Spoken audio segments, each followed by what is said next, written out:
Alors aujourd'hui, on va parler d'une pièce qu'on a la chance d'avoir à la galerie.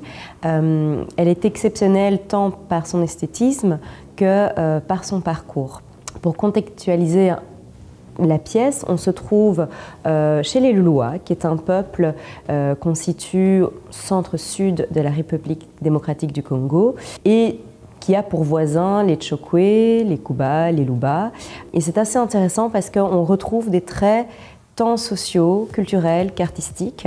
Alors c'est très commun dans la plupart des œuvres africaines de retrouver des similitudes entre les pièces.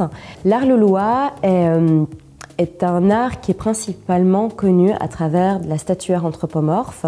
Les statues sont très particulières puisqu'elles sont très allongées, elles ont une tête ronde et plutôt massive par rapport au reste du corps, contrairement aux masques qu'on connaît très peu.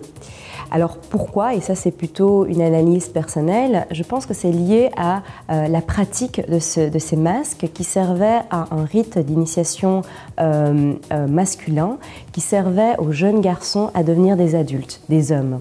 Et comme beaucoup de rites secrets et fermés, et donc normalement les femmes n'avaient pas à voir ces masques, on ne revenait pas nécessairement avec ces fameux masques. Et ils étaient souvent détruits, ce qui crée finalement la rareté de ce masque. Ce masque est assez exceptionnel, comme je disais dès le début, par son esthétisme. Pourquoi? Parce que lorsqu'on le regarde, on est marqué par cette sérénité qu'il dégage de son visage, mais aussi par le travail des courbes et de la forme.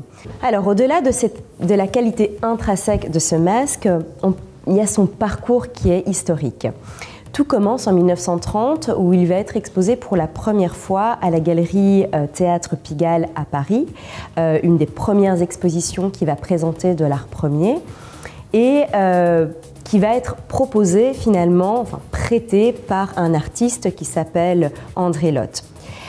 Il sera ensuite acquis par un marchand français qui se prénomme Olivier Le Corneur et finalement acquis bien plus tard par Jean-Paul et Monique Barbier-Muller, les fondateurs du fameux musée à Genève qui porte le même nom, Barbier-Muller. Ce masque a eu deux vies. Une première dans laquelle il va naître au sein d'une société secrète réservée aux grands initiés. Ensuite, il va avoir une seconde vie qui sera révélé au grand public, exposé, publié et surtout, il va occuper une grande collection. Et enfin, pour la deuxième fois, il sera révélé à un public encore plus large et exposé au sein d'une foire assez exceptionnelle en Belgique, proposée par la Galerie Classe à la Brafa 2025.